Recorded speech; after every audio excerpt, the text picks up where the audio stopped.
No siempre sabes que estás diciendo sí cuando quieres decir no. A veces solo sabes que algo no se siente bien después de haberlo dicho. No porque la persona fuera mala, no porque el plan fuera terrible, sino porque el sí no era tuyo. Estas son las señales de cuando estás diciendo sí, cuando por dentro hay algo que quiere decir no. Señal 1. Sientes alivio cuando cancelan. Cancelan los planes y lo primero que sientes es alivio. No sientes decepción, no sientes indiferencia, sientes alivio. Y probablemente después viene algo más, un poco de culpa o la necesidad de explicarte a ti mismo. Que igual querías ir, que solo estás cansado, que es solo esta semana. Pero el alivio llegó primero cuando los planes se cancelan. Eso significa que el sí que diste no era completamente tuyo. Era de la versión de ti que no quería quedar mal. Cuando te cancelan el plan, desaparece la tensión de tener que ser quien dijo que iría, y el cuerpo lo registra antes de que lo procese la mente. Señal 2. Te explicas aunque nadie te preguntó.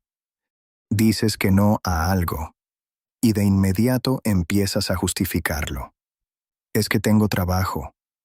Es que estoy muy cansado. Es que esta semana ha sido muy intensa. Nadie te pidió una explicación. Tú la diste igual. Eso no es cortesía. Es la señal de que internamente no sientes que tienes derecho a decir no, sin una razón suficientemente válida. Para ti, no quiero, no es suficiente razón. Necesitas una causa externa. El trabajo, el cansancio, las circunstancias. Porque la causa interna no se siente legítima por sí sola. Señal 3. Aceptas planes y luego buscas cómo salir de ellos. Dices que sí, y casi inmediatamente empiezas a calcular si habrá alguna razón legítima para no tener que ir. El problema no es el plan. El problema es que usaste el sí para evitar la incomodidad del momento. Y ahora el problema se trasladó al futuro. Lo que buscas no es una salida real. Buscas una salida que no te haga responsable, una cancelación que llegue sola, una razón que aparezca por cuenta propia, algo que resuelva la situación sin que tengas que decir lo que deberías haber dicho desde el principio. Señal 4. En los días previos sientes una ansiedad de fondo. El plan está en el calendario. Falta una semana, 4 días, 2 días. Y hay algo que no desaparece del todo. No es exactamente angustia, pero tampoco es neutralidad. Es una incomodidad de fondo que persiste cada vez que piensas en el plan. Eso no es introversión ni nerviosismo social. Es el cuerpo procesando la distancia entre lo que dijiste y lo que realmente querías decir. El plan que elegiste genuinamente no produce esa ansiedad previa. La produce el plan que aceptaste para evitar una conversación incómoda. Señal 5.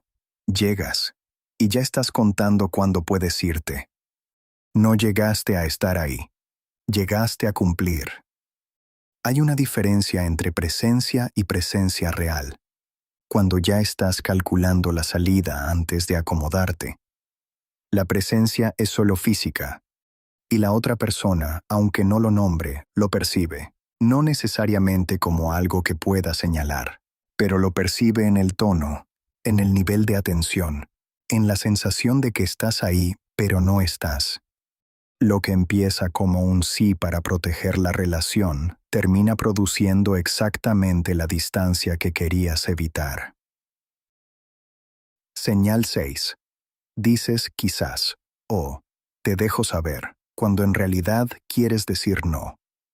Alguien propone algo, y en lugar de decir que no, dices que quizás, que ya ves, que te confirmas después. No porque tengas duda real, sino porque el quizás pospone el momento incómodo, sin mentir del todo. El problema es que el quizás le da a la otra persona razones para seguir esperando. Y cuando finalmente llega el no, si es que llega, ya hay más expectativa que gestionar. El quizás no es una posición intermedia, es un no que no se animó a ser no. Señal 7. Dices, sí, claro, antes de terminar de escuchar. Alguien está describiendo algo. Un plan, un favor, una propuesta. Y antes de que termine ya estás diciendo que sí. No porque lo hayas evaluado, sino porque el impulso de no generar tensión es más rápido que tu propio criterio. El sí automático no es generosidad, es evitación del conflicto disfrazada de disponibilidad. Y cuando ese patrón se repite, cuando el sí automático se vuelve el modo por defecto, tu criterio deja de participar en tus propias decisiones, no porque no tengas opinión, sino porque aprendiste a no consultarla. Señal 8. El plan se confirma y tu energía baja. Hace 2 semanas dijiste que sí. Hoy confirmaron, y algo en ti se asentó pesado. No porque algo haya cambiado, sino porque la distancia entre el momento en que dijiste sí y el momento de tener que cumplirlo se acaba de cerrar.